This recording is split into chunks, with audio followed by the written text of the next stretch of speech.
Can you see me now?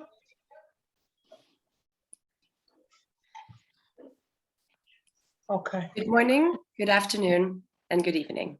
It is a pleasure to welcome you to our webinar co-hosted with CIFAL Durban, CIFAL York, and UNITAR, Division for People and Social Inclusion.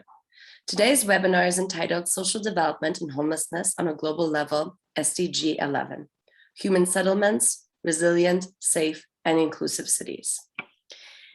As our welcoming remarks, I would like to welcome my colleague, Mrs. Freya Merlos, the Associate Head, CIFAL Global Network Head, and Road Safety Global Initiative Training at UNITAR. Dear Ms. Merlos, the floor is yours.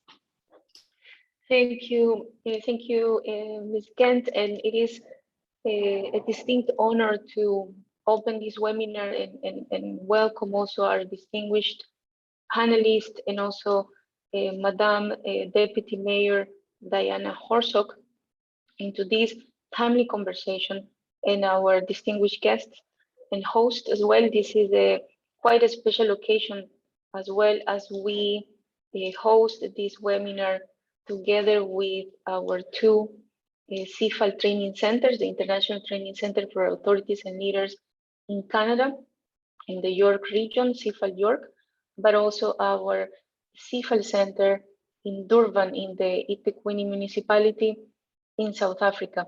So it's quite an honor to have both directors as part of this important dialogue.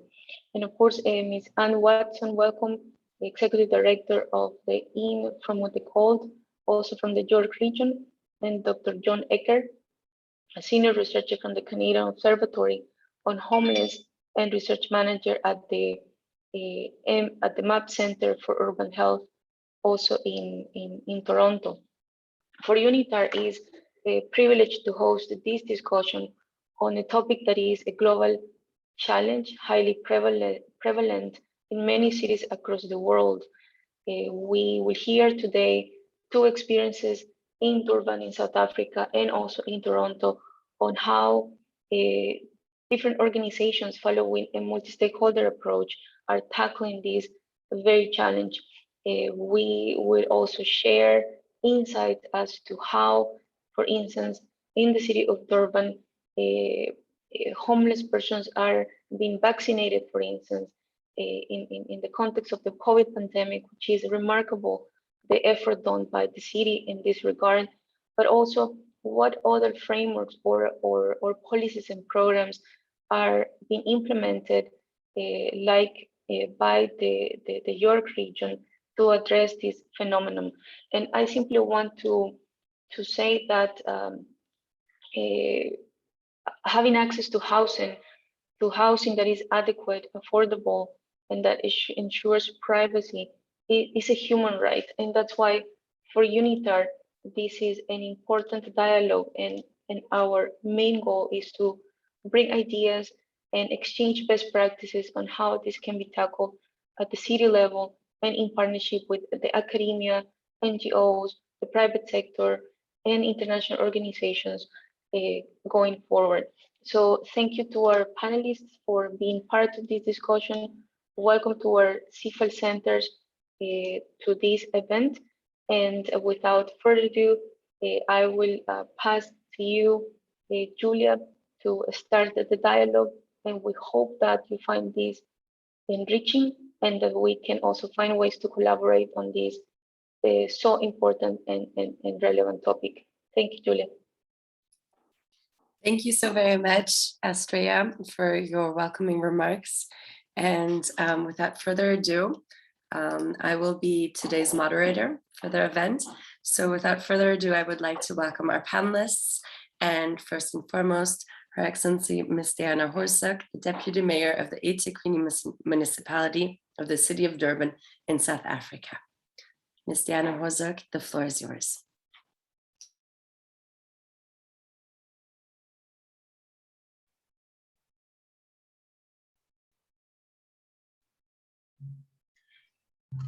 Good afternoon, everybody.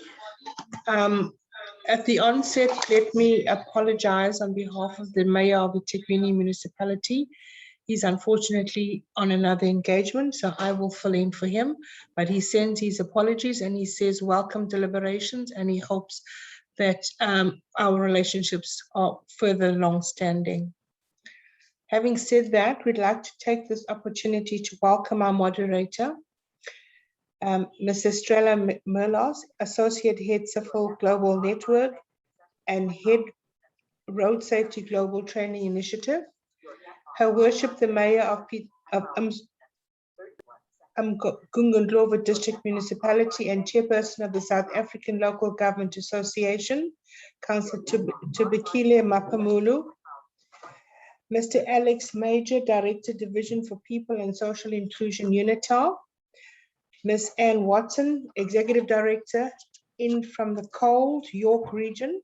Dr. John Ecker, Senior Researcher from the Canadian Observatory on Homeless and Research Manager at MAP Centre for Urban Health, St. Michael's Hospital, Unity Health, Toronto. Greetings to all delegates and participants in this webinar. As we all know, CIFAL Durban is an initiative of the United Nations Institute for Training and Research, established for training of local authorities in Anglophone Africa. The center, which was established in 2004, offers a series of regional, national, and international training events on sustainable solutions to the challenges faced by local authorities. It was after the Johannesburg Summit in 2002, the World Summit on Sustainable Development, which brought together tens of thousands of participants, including heads of state and government, national delegates, and leaders from non-governmental organizations, businesses, and other major groups to focus the world's attention and direct action towards meeting difficult challenges, including improving people's lives and conserving our natural resources in a world that is growing in population, with ever-increasing demands for food, water, shelter, sanitation, energy, health, and economic security services. In addition to the CIFAL training sessions, the Center addresses policy and development, social and technical issues related to Sustainable Development Goals, SDGs. CIFAL Durban, in partnership with the Municipal Institute of Learning, known as MAL, also provides learning and development opportunities to local government authorities to help them to identify the most pressing development challenges, learn how to conduct strategic urban planning processes, and better respond to local government-related issues. Together, they play a role in strengthening the capabilities and capacity of local municipalities in South Africa and beyond its borders. Ladies and gentlemen, the developing world is urbanizing at a rapid pace. Most of the growth is in cities and in the slums and informal settlements, which are mainly made up of people living in abject poverty. This rapid urbanization of poverty is having a significant impact on the well-being of people as they migrate from rural areas in search of better employment opportunities in cities and towns, and eventually become homeless. Cities are called upon to introduce interventions for supporting homeless people. Cities around the world face challenges related to homelessness. While substantial work has been undertaken to understand the homelessness in developing countries, relatively little has been researched in the African context. Our observation is that homelessness and its associated challenges in the developed countries is essential to developing relevant programs and interventions that will assist the homeless in our cities. In South Africa, while persons living on the street are not a new phenomenon, recent economic changes have seen a rise in the number of people living and working in the streets, making this an issue of growing importance. The situation of homelessness has been exacerbated by COVID-19, and this is central to this webinar.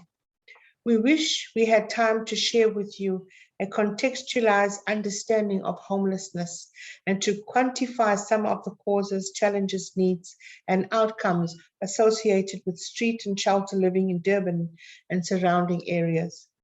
Our definition of street and shelter living includes people living in abandoned buildings, overcrowded flats, and other spaces rented out daily. There are a range of people living in the streets and in the shelters of Durban. They have followed different pathways into homelessness, have different experiences of homelessness, and require different kinds of support to help them overcome homelessness. Included is also people who are asylum seekers, refugees in our country. Homeless people cannot be thought of as a homogeneous group. An effective response to homelessness requires differentiated services with a mix of general interventions and those tailored to needs of specific groups. To design and balance a package of services, it is important to understand the size and characteristics of targeted groups. In our analysis of the homeless community, a range of pathways emerged. However, most of the people are homeless due to the inability to find reasonable employment in the city, and this was one of the main reasons they remained homeless.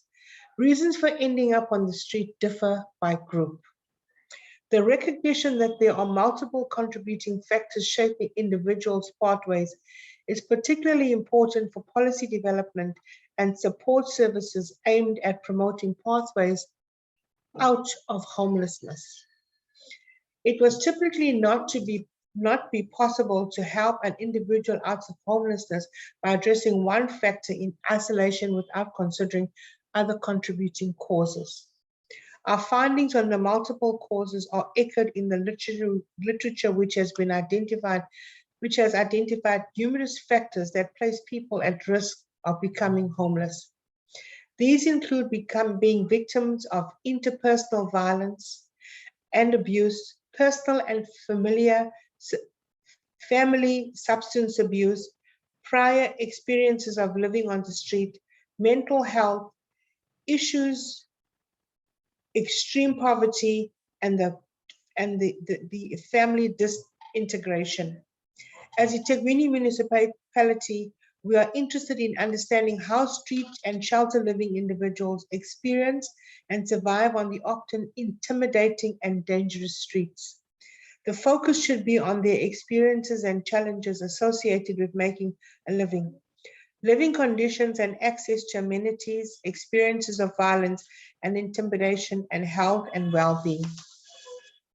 As part of the city's response to COVID-19 lockdown regulations, the city established emergency shelters for the homeless to contain the spread of the virus amongst the most vulnerable and marginalized populations within the city.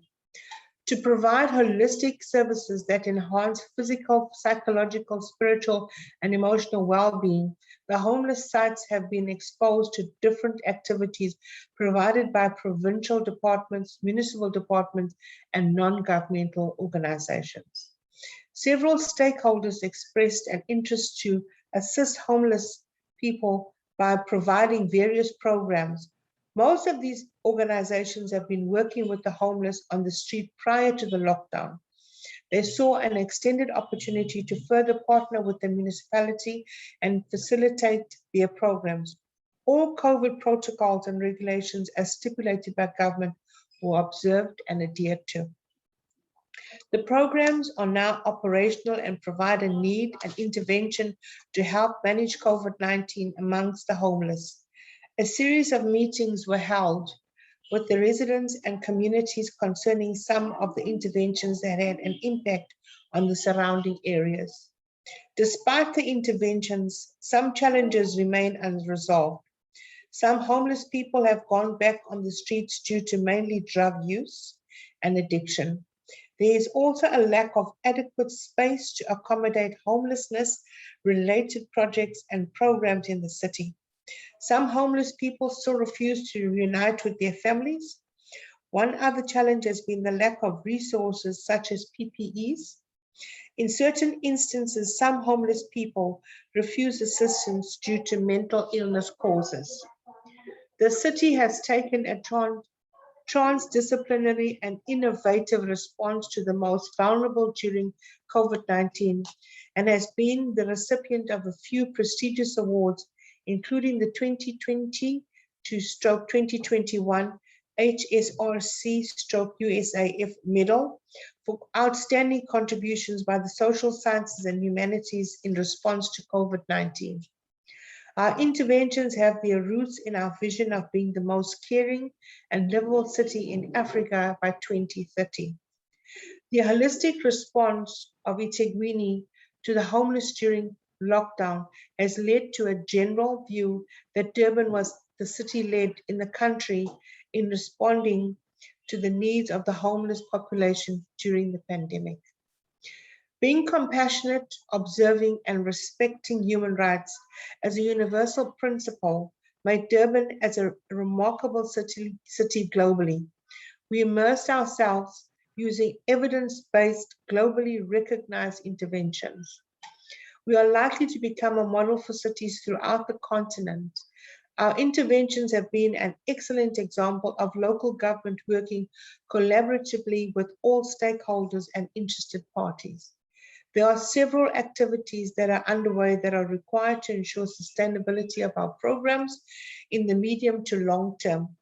One such program is the vaccination of the homelessness. Our municipality has embarked on this project and it promises to be a success.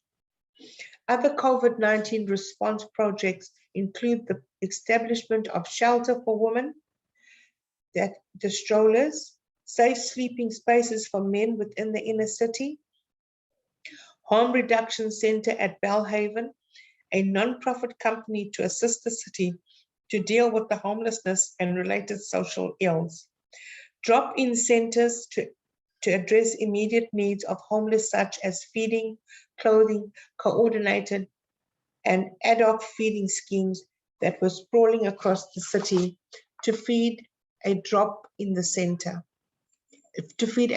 centers.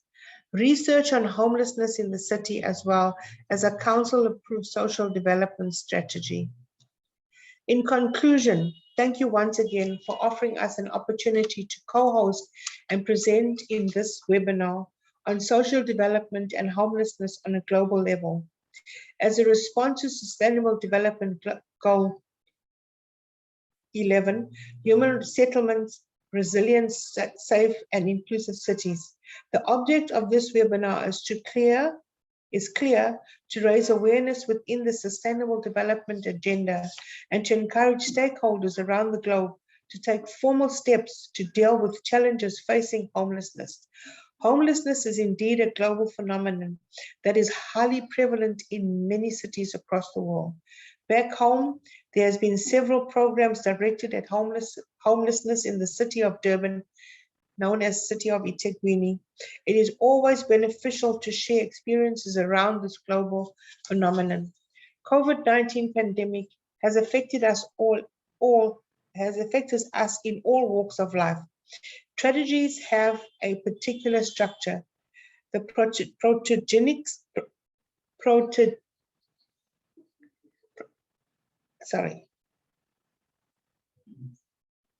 makes one or two bad decisions or suffers some small misfortune, and this sets in motion a series of events which leads to their life spiraling out of control. We need to pause before judging someone who finds himself in difficult circumstances, to give thought to the possibility that such luck or circumstance could befall anybody, including themselves. We are not suggesting that all street and shelter living people should be considered victims of extreme misfortune. But if our experience of working with this community has taught us anything, it is that there is a need for pause and for re-examining stereotypes. Homeless people are in many ways important like anyone else.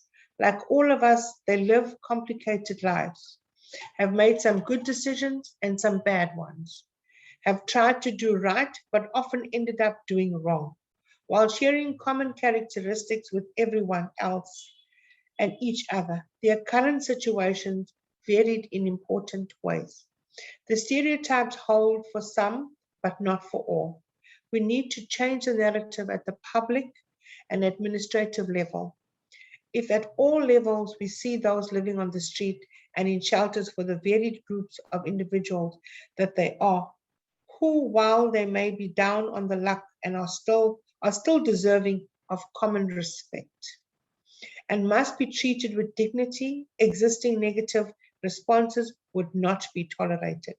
When humanity of the population is acknowledged, it is hard to justify loading them, removing them from the city, that it will be difficult for them to return. It is equally hard to agree with a policy which focuses on only one problem, such as substance abuse.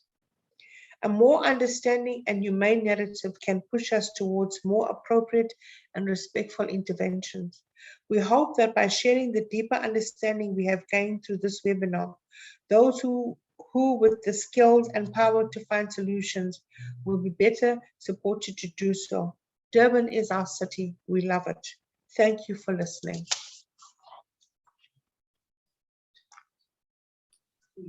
Thank you so very much, Ms. Horsuk, for your valuable contributions. It is incredibly interesting and very important to hear what the City of Durban and the eThekwini municipality is doing for this effort in the SDG 11. So thank you very much for your valuable contribution. Next, we would like to welcome Ms. Anne Watson. She is the Executive Director from the cold from the York region in Canada. Ms. Watson, it is an honor and a pleasure. The floor is yours. Thank you, Julia, and thank you for everyone who's here today. It's a real pleasure to learn and to hear what other communities are doing, and to have an opportunity to speak to the unique needs that are affecting our clients, our homeless clients in York region. Next slide, please. So today I'm going to look at a couple of things, and one is to provide that not-for-profit experience in working with the homeless. And in our particular case, we work predominantly with the chronic homeless in York region. I found Ms. Horsuk's, or Deputy Mayor Horsuk's, comments exceedingly interesting. I felt like we were side by side preparing our presentations, even though she's in Durban and I'm here in Ontario. It's refreshing to hear someone from a municipality with such a deep understanding of homelessness and thinking really critically about the solution. So that was enlightening for me. But what I will provide today is that sort of not-for-profit experience. I'll add in a little bit about the pandemic and that layer of angst and uncertainty that it caused, both for us as service providers, but also for our clients. I'm also going to talk a little bit about the silver linings of the pandemic. And I think that it forced us a little bit to realize how one crisis can bring our friends and family, coworkers, and others who haven't experienced homelessness close to that brink. So I think there were some silver linings and some learnings associated with the pandemic that we can use and capitalize on moving forward. I'm also going to talk a bit about In From the Cold's particular pathway out of homeless that has really changed the way that we've worked with people experiencing chronic homelessness in particular. And this has already been alluded to. But it's not a homogeneous group of people. There are many layers and many different people within that caption of homelessness, and different solutions and pathways need to be developed and embarked on based on people's particular experiences. And then finally, I'm going to talk about some lessons that we've learned as a not-for-profit. Working in this sector. So just a little bit about where we are. In From the Cold is located in Newmarket, which is part of York region. We're just north of Toronto, which is Canada's most populous city, with a population, I believe, of just over 3 million. We're part of that Greater Toronto area, So we are influenced heavily by what happens in Toronto, as well as the general geographic area that we're located in. You can see we're very close to the US. Newmarket is a small to medium-sized city with a population of 90,000. It's a fairly affluent community, very well educated. The average household income is about 116,000 Canadian per year. 8 out of 10 families live in a home that they own. And the average cost of a home in Newmarket is just over $1 million. So where does that leave people who are experiencing homelessness? Well, what it's done is really sort of ostracize them from the community. They feel quite left out, and securing housing is very difficult. There's very little rental housing, period. What there is very expensive. Our subsidized housing rates are very, subsidized housing levels are very low. Waiting lists are well in excess of 10 years. Can you just go back to the other slide, Julia, for 1 second? Thank you. Sorry. And I just wanted to give you a little bit of a background on In From the Cold. It was started in 2004 by the then mayor, Tom Taylor, who realized that the shelters that existed, which are primarily regionally run, could not accommodate the growing numbers of homeless. So he and some staff from the town of Newmarket actually set about to launch almost like a pop-up shelter on a cold weather alert night. So that's when the temperature dipped below -15. Just not sustainable for people to stay outside during that type of weather event. And In From the Cold gradually grew, but our roots are definitely in the community. It started as a volunteer run organization and continues to this day to have 200 active volunteers who really root this organization in the community, which helps to build community support for our project. Okay, now we can go to the next slide. Thanks. So this is our mission statement. And we, as we evolved, we really had a look at where we wanted to go and what we wanted to do with the population we work with about 5 years ago. And though simple, exceedingly simple, this mission statement, shelter, dignity, and safety for everyone in York Region, really explains what we do and the philosophy that we start with. So shelter is critical. It's critical for life, sustenance, and moving forward. And by shelter, we don't just mean emergency shelter, we mean housing as well. Dignity for everyone. Every resident of Newmarket deserves dignity. And all of our programs aim to build that, not just for our clients, our volunteers, but for the broader community as well. And safety, and we really struggled with the word safety because we didn't want it to mean that homeless people were jeopardizing the safety of the general community. In fact, we felt actually the opposite, that many of our clients are stereotyped, are treated very poorly in the community. They're stigmatized, their tents are burned down, they're robbed, their backpacks are ripped off their backs.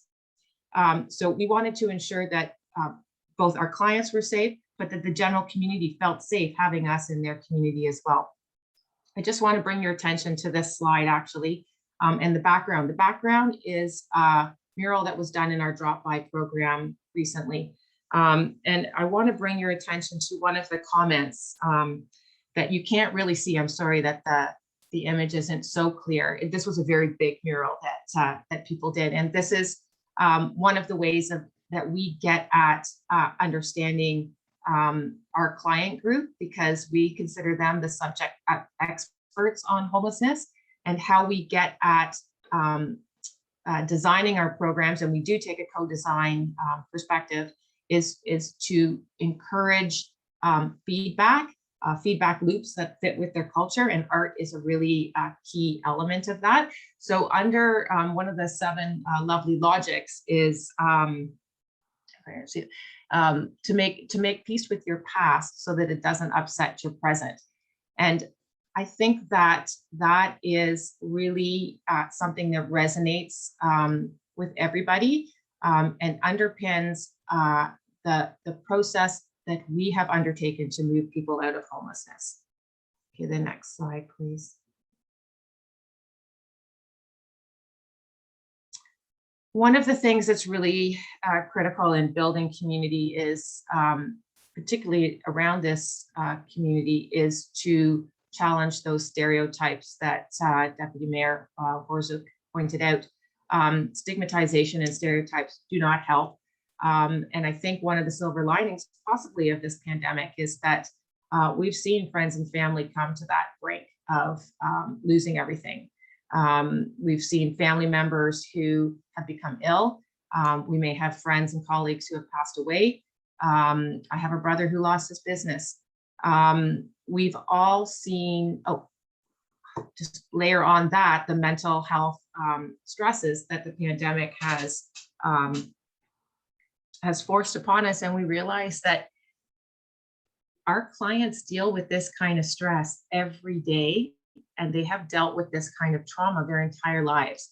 So I think one of those silver linings was we get it now. We get it a lot more than we used to get it, and because it actually became personal for many of us during the pandemic. We thought it was an opportune time to run a social media series on the many phases of homelessness for our community to learn more about who are the homeless in our community. And we wanted to personalize it. We didn't want just this image, this image of a person on a park bench, because that's where our mind too easily goes. There are so many people who are homeless, and we wanted to personalize that so that people understand that there are university professors who are homeless. There are carpenters who are homeless. There are children who grew up in foster care who are homeless. There are Indigenous people who were the products of a residential school system. There are so many different faces of homelessness, and to build community and to build support, we needed to unpack some of those. This was a very popular series. Even my son, who I didn't realize was a friend of ours on social media, commented that he learned a lot from this series, even though he's grown up in a household where we've talked about this at the dinner table his entire life. Next slide, please. So what is our pathway to housing? We had to really think about this, because I think in the past, and this is a transformation that we've really undergone in the last 5 or 6 years, but in the past, we've focused really on providing emergency support, so shelter and food to keep people alive. Eventually, we just weren't satisfied with that anymore. We really wanted to change lives and not just sustain them. So we started really thinking about what are the pitfalls, and how do we learn what people need in order to have success with housing. And we totally rejigged our pathway to reflect what we learned from people. So again, we went back to those subject experts and we asked them, what are the gaps? What are the pitfalls? Where are we falling short? What do you need to be housed? And that's been a long process, but I think what we've uncovered is something that is culturally appropriate for the group that we're focusing our attention on, because those are the people who cross our door.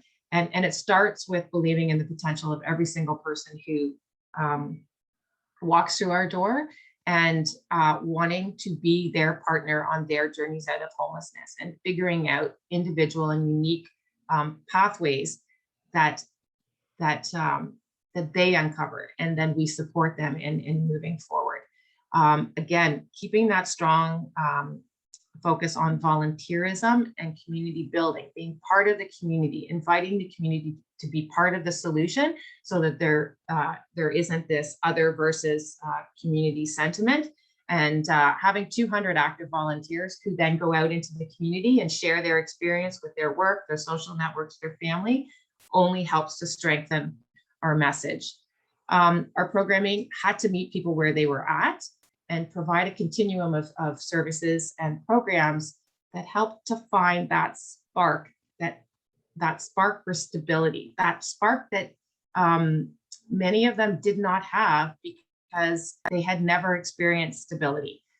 So we had to learn not to impose our sort of middle-class ideal that, you know, the home is where it all starts.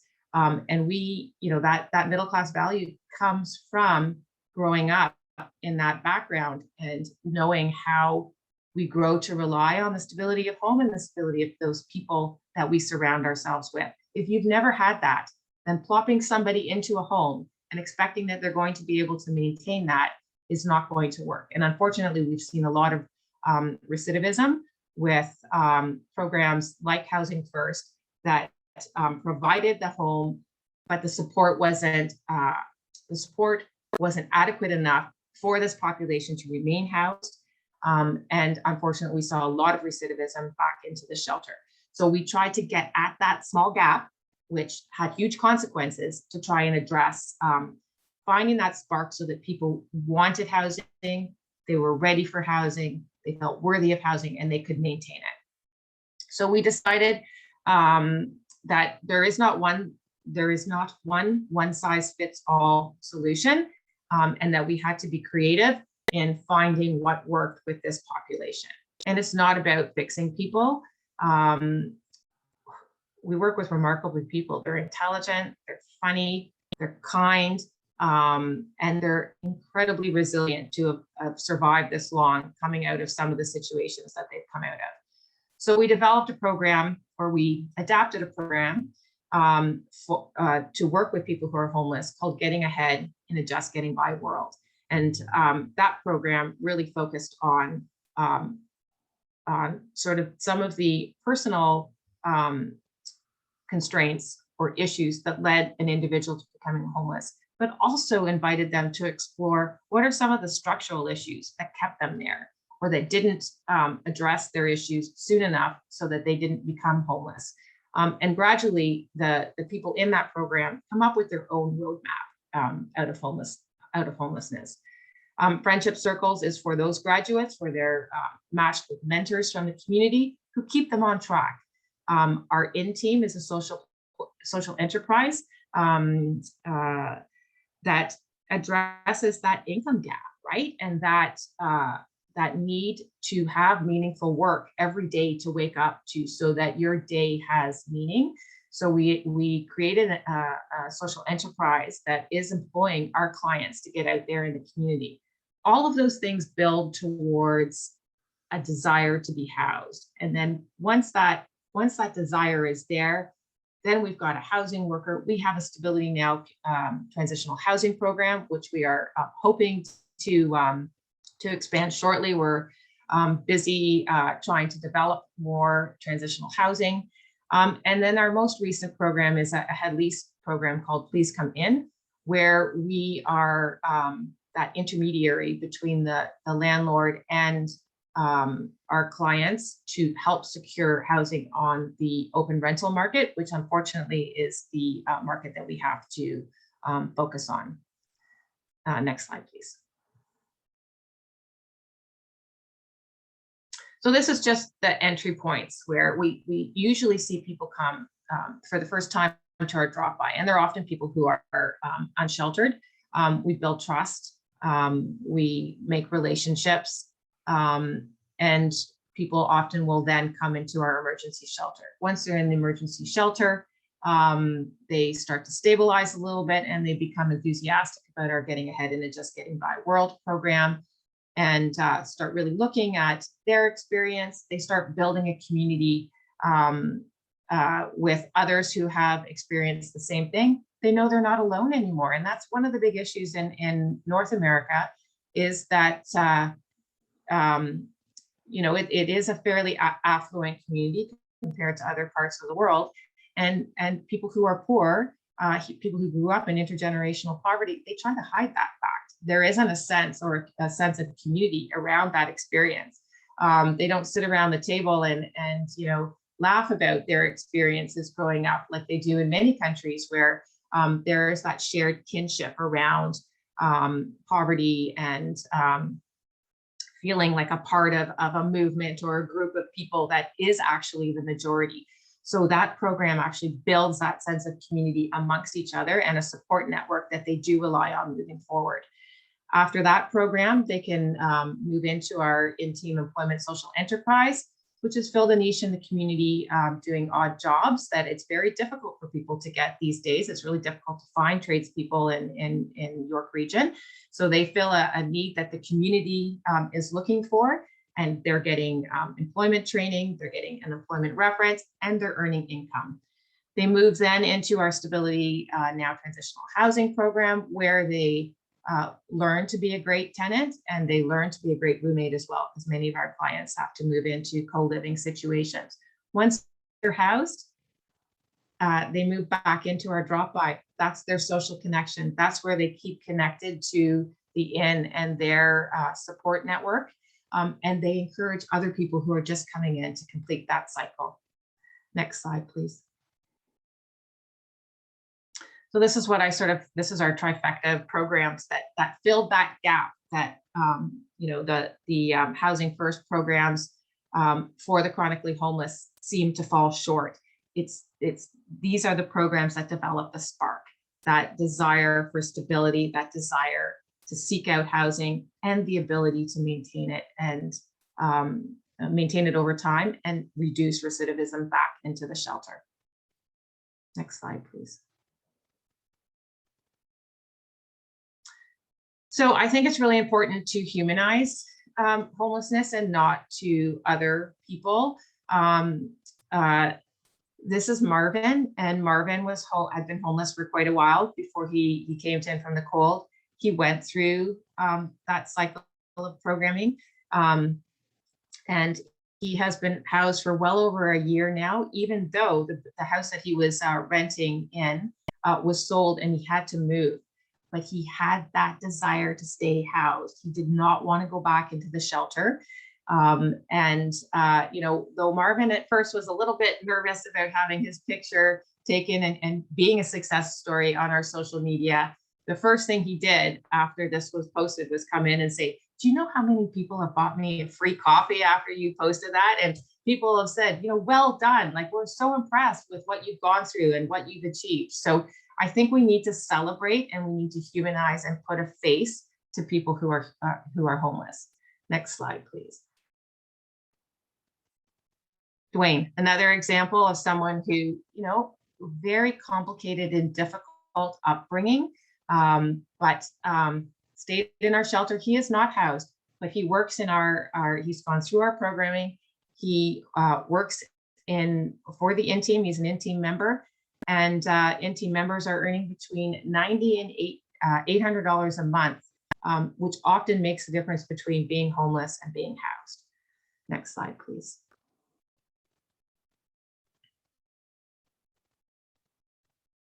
So I think this is almost my final slide. So one of the big complications for us in York Region is the cost of housing and the limited amount of rental housing that exists. So one program that we've developed actually just this summer is our Please Come In Head Lease program. And this is a program to assist us in accessing that private rental market for our clients.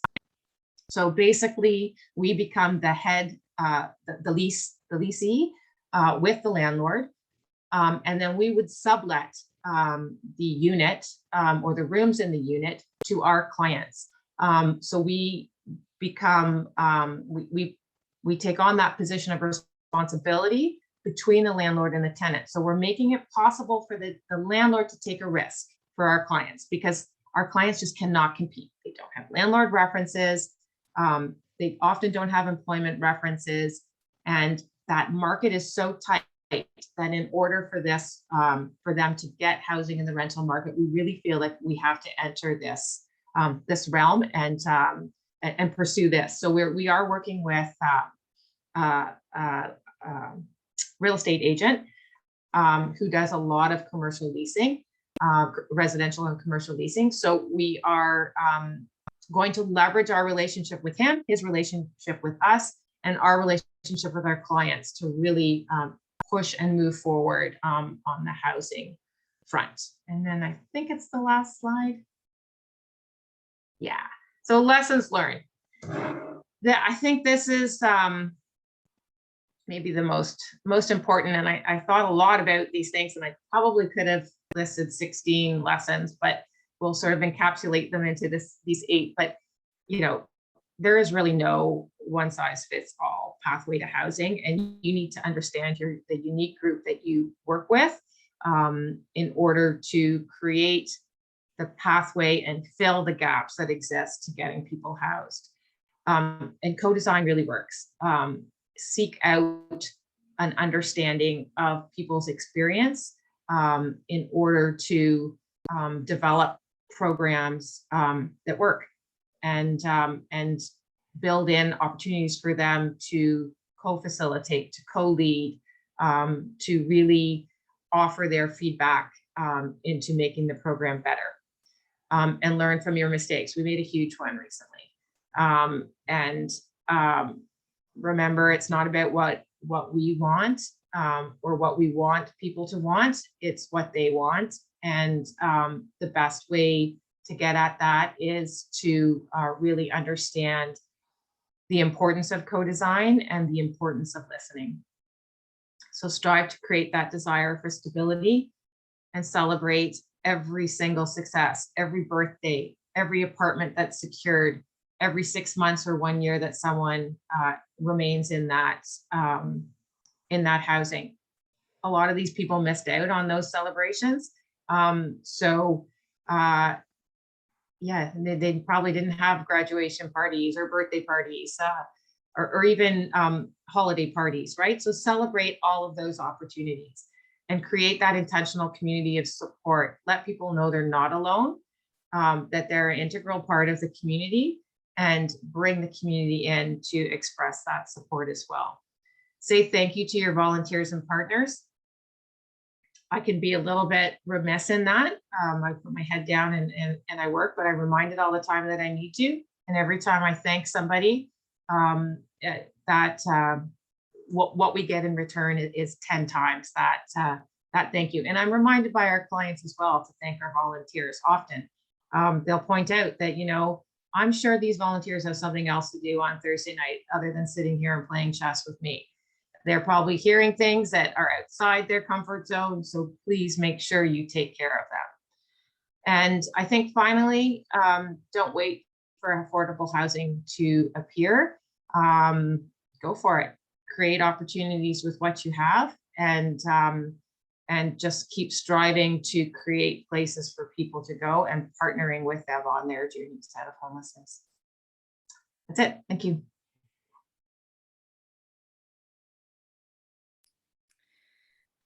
Thank you so very much, Ms. Watson, for your very timely presentation. It was very interesting to see the correlation between the actions done in South Africa with those done in Newmarket or Canada, in the Toronto region. And I really also found it very important that you mentioned the mental health aspect that is very relevant to really aid and the various programs that you provide to secure housing. So thank you very much for your presentation. Next, we would like to welcome Dr. John Ecker to the floor. He's a senior researcher from the Canadian Observatory on Homeless and research manager. He's also part of the MAP Center for Urban Health, which is at the St. Michael's Hospital, Unity Health in Toronto, based in Canada. Dear Dr. John Ecker, the floor is yours.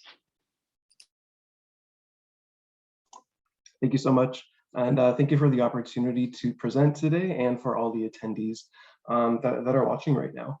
So I have hopefully a quick presentation on COVID-19 and homelessness in Canada, thinking about the broader picture that has emerged in Canada, some of the responses and some of the challenges, and a bit about some next steps forward as well. I'm based in Toronto, so that will be a lot of my reference points going forward with this work. So yeah, next slide, please. Perfect. So just an overview of homelessness in Canada. So how many people are homeless in Canada? So going back to a report in 2016, the state of homelessness in Canada, it was estimated that over 200,000 Canadians experience homelessness in a given year. But this actual number is potentially much higher, given that many people who are unhoused live with friends or relatives, and some people may live outside.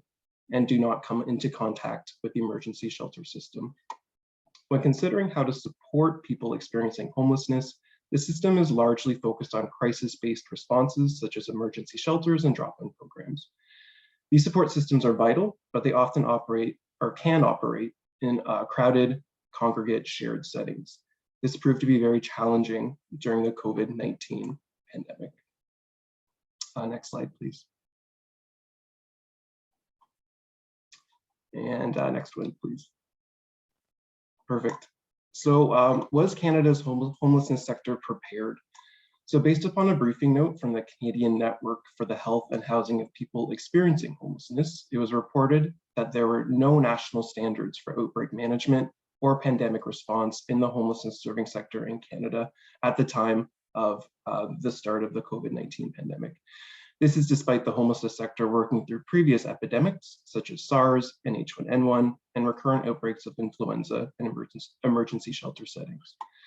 The briefing note also highlighted the challenges in directly applying standards designed for healthcare settings to emergency shelters, as there are often different architectural and service features in shelters, as I mentioned earlier, potentially overcrowding as well. It can also be challenging to screen and assess for COVID-19 among people experiencing homelessness, since they may have pre-existing conditions such as breathing issues, which are exacerbated by the experience of homelessness. And last, given that people experiencing homelessness are at greater risk of chronic health conditions, it's important to prioritize care for people experiencing homelessness and implement mechanisms to reduce the spread of COVID-19 in congregate settings. And a report that my colleagues did at the MAP Center for Urban Health Solutions at St. Michael's Hospital, Unity Health Toronto, they found that there's real concerns around the air quality in congregate settings and the risk of airborne transitions. So these are really important factors to consider when developing plans in emergency shelter settings. Next slide, please. And there was also some research conducted that demonstrated that it was imperative to focus on preventative measures to limit the spread of COVID-19 in congregate settings, since people experiencing homelessness were at a much greater risk of being hospitalized for COVID-19, to receive intensive care for COVID-19, and sadly, to pass away from COVID-19 as well. So people experiencing homelessness were definitely differentially impacted by COVID-19. Next slide, please. So due to these risks and through evidence provided by advocates and researchers in the homelessness sector, in March 2020, Health Canada released guidelines that made specific mention of emergency shelters and people experiencing homelessness. This included the recommendation that people currently living in an emergency shelter with a suspected or confirmed case of COVID-19 should self-isolate within a single room and a private bathroom. Along with other settings, the guidance also recommended plans to have appropriate supplies on hand, such as PPE for staff providing direct care for clients, and PPE for clients themselves. So masking mandates, those kind of pieces. Great, thank you. So that's a bit about the context. So what was the response to the COVID-19 pandemic in Canada's homelessness sector? So I'll talk a bit about federal, provincial, and municipal responses. So federally, there was the Canada Emergency Response Benefit, or CERB, which provided financial support to employed and self-employed Canadians directly impacted by COVID-19. So this type of income support helped to reduce the financial burden of COVID-19, not eliminate, but reduce, and acted as an important factor in the prevention of housing insecurity for Canadian households. And it may start the conversation around a basic guaranteed income as well. The federal government also increased funding for communities as part of Reaching Home, the government's homelessness strategy. This increased funding could be spent on general health and medical services and mental health and addiction support services, which were greatly needed during the COVID-19 pandemic, and something that was previously not allowed for funding to be provided for. So I think it was a really important change that the federal government made there. Next slide, please. The federal government also prioritized residents and staff of congregate living settings in stage 2 of Canada's vaccine rollout. As an example of the impact, as of early August, 61% of people staying in the City of Toronto shelter system had received at least one dose and 45% of people had received the second dose. I do want to highlight one kind of innovative strategy that was implemented by Anishinaabe Health Toronto through their mobile healing unit. Now, Anishinaabe Health Toronto is a healthcare organization led by and for Toronto's Indigenous communities. The mobile healing unit conducted outreach in encampments to conduct mobile testing and provide vaccines among Indigenous residents. This culturally informed response was important to developing trust with individuals to get tested and to get the vaccines. So yeah, a really important program, and one that I think other communities can model after as well. So thinking about the provincial side, several provinces across Canada introduced eviction moratoriums. For example, in Ontario, where Toronto is located, the government issued an emergency order to temporarily pause the enforcement of residential evictions. Unfortunately, though, this emergency order was lifted in June of this year when the province's stay-at-home order was no longer in place, leaving thousands of households at risk of homelessness and eviction. At the municipal level, if I could get the next slide, please. Perfect. Several strategies were employed. So first, the total beds available in the emergency shelter system was reduced, particularly in larger congregate settings. A standard of 2 meters between beds was required, but it did take some time for the standard to be met. In Toronto as well, physical distancing shelter hotels were open to address the reduction in emergency shelter beds. These were opened in hotels, given that hotels were not being used due to travel restrictions. This provided additional space for physical distancing to occur and for people to move indoors from outdoor living. Oftentimes, individuals had their own private room and bathroom, and these shelters provided 24-hour staffing and wraparound supports. The city also tried to prioritize permanent housing options for people experiencing homelessness, not only because housing is a human right, but also because one's own housing would further reduce, having one's own housing would further reduce exposure to COVID-19 that could occur in congregate settings. The city prioritized vacant public housing units for individuals and families experiencing homelessness, which led to over 450 people receiving permanent housing during the pandemic. So those were kind of some of the responses, but obviously a lot of challenges emerged. So, although there were many innovative and positive responses, there definitely were some challenges. So the first one was shelter outbreaks. In Toronto, there were several outbreaks in the emergency shelter system, and even in the physical distancing shelters themselves. In total, over 1,600 positive cases occurred since the beginning of the pandemic, and sadly, a total of 9 people passed away who were accessing Toronto's emergency shelter system as a result of COVID-19. As previously stated, a little less than 2/3 of people staying in Toronto's shelter system have received at least 1 dose, and less than half have received their second dose. In contrast, 82% of people ages 12 and over in Toronto have received their first dose, and 3/4 have received their second dose. So there's definitely a discrepancy there between individuals and families residing in emergency shelters compared to other Toronto residents. As well, currently there is no mandatory vaccination policy for emergency shelter staff, but this is an ever-changing situation and may come. There is also an increase in the number of individuals residing in encampments or living outside in tents. This was due to individuals not feeling safe in the emergency shelter system, both due to COVID-19 and also physical safety concerns, as well as the barriers that were in place in the emergency shelter system, such as curfews and visitor restrictions. Therefore, some individuals preferred to avoid the emergency shelter system and reside in encampments with other people experiencing homelessness. The encampments were often places of support for other residents, and a sense of community could develop in some of the encampments as well. Given, however, that the encampments were located in public parks, there were a lot of municipal pressure to have them cleared. And in Toronto, this led to the violent clearing in some cases of encampments, which involved police and security forces physically and forcibly removing people residing in encampments. The clearing of encampments does not align with the National Protocol for Homeless Encampments in Canada, developed by Leilani Farha and Caitlin Schwan from the organization This Shift. So there are some guiding principles available, but communities weren't always applying those principles. There was also an increase in the number of overdose deaths during the COVID-19 pandemic. For example, there were 4 times the overdoses in the emergency shelter system in Toronto in 2020 compared to 2019.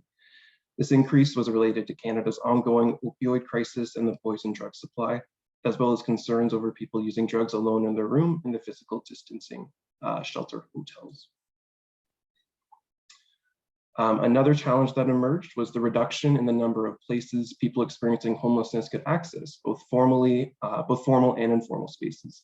So restaurants, coffee shops, libraries, and city-run community spaces were all closed during the pandemic, and this resulted in, this took place during winter as well, which really impacted the availability of people to get in out of the cold. This meant that people experiencing homelessness had few options during cold weather and heat alerts, as well as access to drinking water and washrooms. And there remains a continued lack of affordable housing in Canada.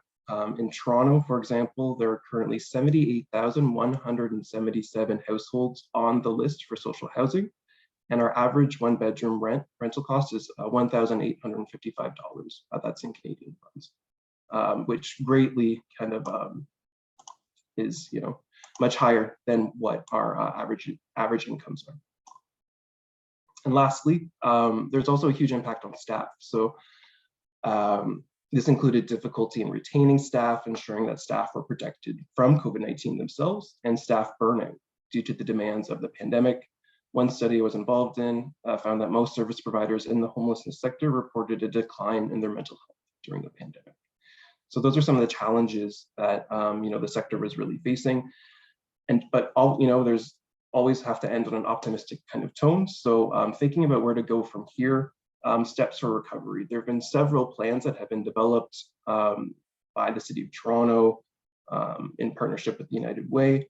One path for recovery that I'm highlighting here is from the Toronto Drop-In Network. So the Toronto Drop-In Network is as the name implies, a network of drop-in agencies in the City of Toronto that came together to provide some recommendations for the city in thinking about how we can move forward from the COVID-19 pandemic. And these are pretty tangible recommendations. So this included applying a human rights approach to encampments, providing a safer and more welcoming space for shelter residents. So really addressing why some people were living in encampments and avoiding the shelter system in the first place, including adherence to public health guidelines, obviously, a focus on rent geared to income housing and supportive housing. So really focusing on developing affordable housing for people to reside in, as well as supportive housing for people who may need supports along with their housing, and an increased effort to prevent evictions. So really ensuring that people can stay in their homes, focused on housing stability. This is particularly important with the no longer continuing with the eviction moratorium in the province of Ontario. So really providing supports to get people, both financial and social, to support people to stay in their housing. So I think those are some really important and straightforward recommendations that municipalities can apply. So that's it for me. Thank you so much. Thank you so very much, Dr. Ecker, for your valuable contribution, and also for bringing in the COVID-19, especially the aspect of COVID-19 in a more foreground perspective. And I'm sure also that the lessons learned from this pandemic will be able to be applied in the future and adapted to other cases of illnesses, diseases, of course, the mental health aspect, and obviously addiction, which is unfortunately very prevalent in those circumstances. An additional point that I found very interesting was the use of the hotels during the pandemic as a sort of shelter. That's very smart, and it's very good that the City of Toronto has stepped up for that. So thank you very much. Next up, we would like to welcome Mr. Sabedo Gwala. He's the Provincial Director of SALGA in the City of Durban in South Africa. Dear Mr. Gwala, the floor is yours.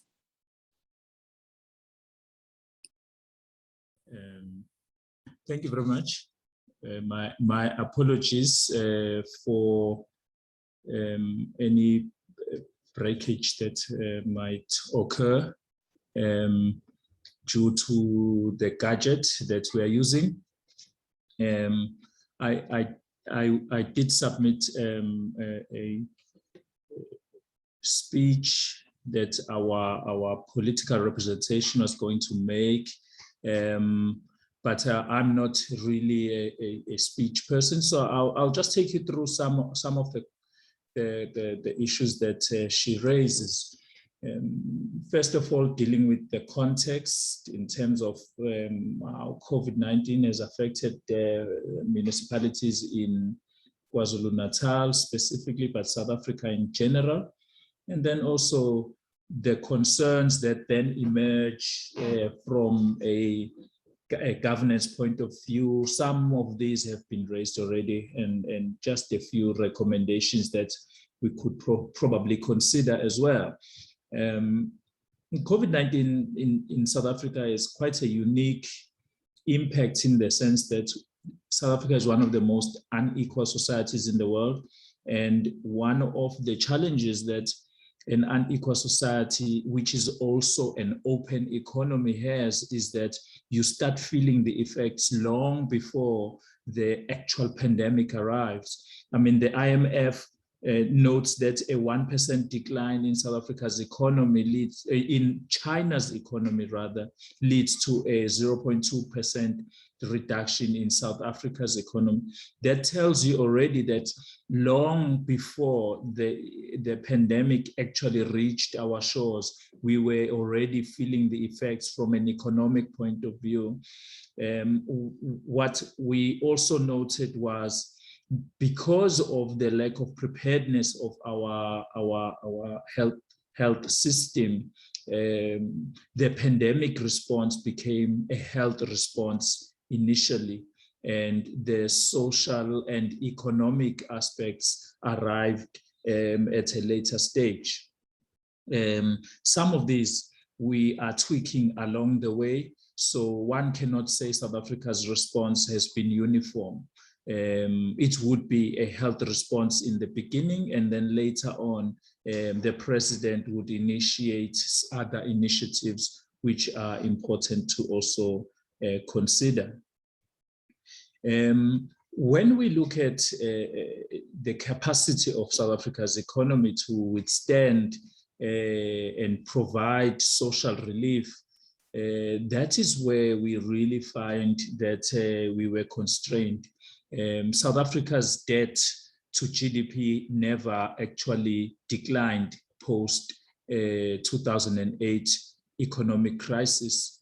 And so when the COVID-19 arrived, it found South Africa with an extremely high debt to GDP ratio. That meant social relief was not going to be coming easy. And municipalities felt that, as our colleague from eThekwini has alluded to some of this, but also many municipalities simply could not have a budgetary space to provide for a response for the homeless. But this taught us quite a lot of lessons when you don't have resources. Let me outline maybe just a few. The first one is segmentation. We learned a lot about how to segment people who are homeless. They are not always all homeless for the reasons that we think. For an example, some people are homeless and they are deep in poverty, while others are transitioning from either a rental which fell through or a home which was devastated by a natural disaster, or the other reasons which have led them to be transitioning from having a home to not having a home, and they're likely to have a home again tomorrow. And you also have those that are stranded due to social reasons. For example, reasons such as has been mentioned around mental health, others due to them evading legal processes, for example, running away from pending cases that they might be facing. Others are completely undocumented, and others are not even South African, and it would not be in their interest to fall within the realm of identification and being identified. That allowed us to have responses at multiple levels. And I must admit, many of these lessons we are learning as we go along, because many municipalities are saying, we want to vaccinate the homeless, but many do not have identity documents. And our system for loading an applicant requires them to have an identity document. So these concerns are very much alive, and they are happening even as we speak now. Just this week alone, there have been many inquiries to ask the question, can we not waiver the form of identification for vaccinating people? And then you get other challenges, such as, for example, many shelters that were built temporarily as tents for people during the level 5 lockdown.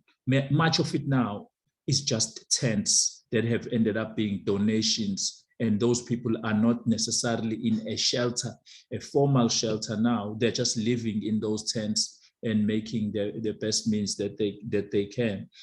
And that puts you in a difficult position, in the sense that many of the examples that have been made in this discussion, it's a formalized approach, but many of these camps we will never see the end of ever again, but they will exist for the rest of South Africa's COVID response, and even way beyond. Even if they receive absolutely no support from the government, no NGOs visit them in any way. So we need to activate those mechanisms as we speak now. Then some of the other concerns that we noted were in terms of our own policies, and this is where now we're saying municipal policies were not prepared for something like COVID at all. The right to gather, for example, is enshrined in many municipal policies, and there's absolutely no clause whatsoever as to preventing the right to gather, the right to protest, and so forth. And so we are picking up the pieces now, where we have to remind citizens again that the right to gather, you must apply to a municipality if you are going to gather over a certain number, or a protest going to a certain place, it needs to be applied for. Why is this particularly important? We have seen many protests, and many have been broadcast around the world, in South Africa in recent times. And many of those were simply not documented, because municipal bylaws became subservient to national declarations, provincial declarations, and so forth. And we just simply could not keep up with the pace of level 1, 2, 3, 4, and so forth in terms of legislating at a municipal level. And admittedly, municipal policies take time to enforce, take time to develop, and so forth. So in terms of the last step, which is what are some of the recommendations that we need to make? First of all is a differentiated approach. Municipalities in South Africa are very different, and some are extremely small, while others have extensive budgets and so forth. So a differentiated approach wherein we're not funding municipalities the same, especially for the response to homelessness would go a long way, because as we speak now, funding arrives via social development, which is a national department and follows a largely uniform approach. Secondly, we may never, as South Africa, arrive at a basic income grant for every human being who resides in South Africa. But it would seem quite clear that we do need a relief grant for people to at least have $1 a day that they can live with. And so a grant that we put in place during COVID, we can never afford to ever take back again unless we have a substitute. Otherwise, many people who are not homeless at the moment and are transitioning away from homelessness will be rendered back into homelessness. Then there is also funding that must follow function, meaning COVID-19 has meant municipalities have got a responsibility to cater for the homeless. But funding, as I've said, remains largely with the social development department. And unless devolution is modeled properly in South Africa, we are likely to face such a challenge moving forward. So if devolution does not follow function, then what would likely happen, and this leads me to my last recommendation, what would likely happen if devolution in South Africa is not handled properly is that many would fall between the cracks. And if you agree with the segmentation approach that I outlined in the beginning of my address, you would then agree that you will not see a national response being very useful to everyone, because some people do need rates rebates, do need basic services which municipalities render, and they need relief in that sense. So homelessness should not necessarily be seen as a one-size-fits-all. And so municipalities are extremely important in that regard. And in South Africa, we are not at the point where we are addressing this from that point of view. And many metropolitan municipalities are able to play an important role. And so they dilute the devolution defaults or fault lines that exist, but it does not mean the problem does not exist. And unless we are able to find a way around this, we will continue to struggle with people falling between the cracks in a very complicated cocktail of what homelessness actually means in a South African context.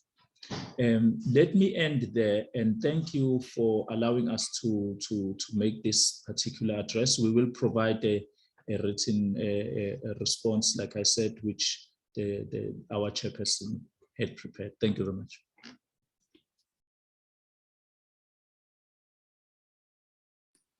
Thank you so very much, Mr. Gwala, for your interesting points that you've raised, especially the valuable note of lessons learned in a situation without the needed resources, and how you took upon the actions to go ahead in this COVID situation and pandemic, and in regards to segmentation.